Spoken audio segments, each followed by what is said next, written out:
Hello,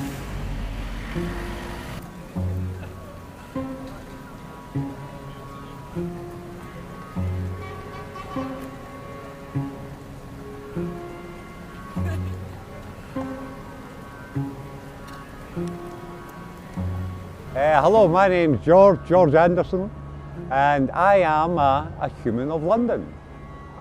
Well, it was around about the time of the last financial crash, and the woman I was with at the time, we were splitting up, had to sell the house. When we sold the house, we actually had negative equity, which meant we owed more than the house was worth, and I was financially wiped out.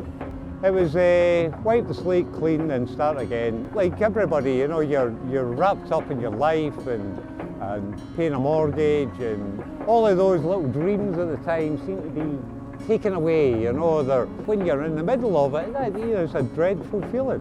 First came to London, had a relative here. He was going to put me up in order for me to start again and have a base here in London. And but he died. He had a glioblastoma. Was diagnosed, died within a fortnight. And rather quickly, I was only in London and I found myself on the street. I had no place to go and I had no finances. It was dreadful. Yeah, I had no experience that prepared me for that. I was in Covent Garden at the time. I tried to sleep outside the doorway. I had a sleeping bag. But every bone in my body was saying, stay awake. So I have to say, I did what most people do when they first have an experience of homelessness. And I walked about at night. I was outside the House of the Parliament. I was looking for a high security place because I felt uncomfortable. I can see why a lot of people will use drugs or alcohol to change their mood, because when you're homeless, your danger detectors are up. You're feeling unsafe, and that was certainly my experience.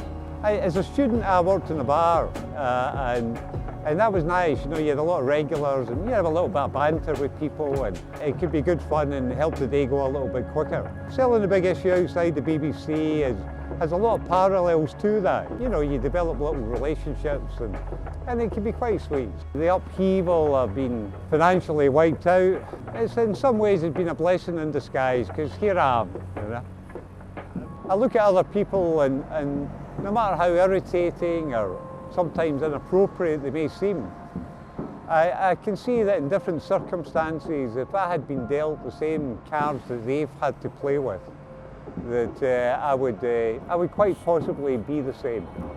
So it's looking and being maybe less judgmental of other people, and maybe less narcissistic as a consequence. You know, you feel as though sometimes you're kind of the special one, and the fact that you're no homeless or you've got nice holidays abroad, which I had, you know, at one point in time. My abiding experience in life has been an appreciation that others are my brothers and sisters. So maybe in some kind of funny kind of way, a whole array of negative events has made me feel more connected with people.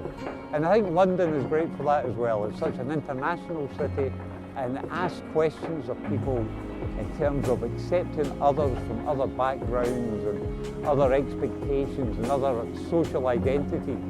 And I love it. I love London, yeah. I'm currently in the process of starting up my own business. It's an English editing service for medical or science articles. And currently very dependent on big issue sales and to get by. But I'm hoping in the near future that takes off, and maybe I'll be buying big issues in the future rather than selling them. You know? Well, I would like wish you all a very Merry Christmas, you know, from George the human being in London.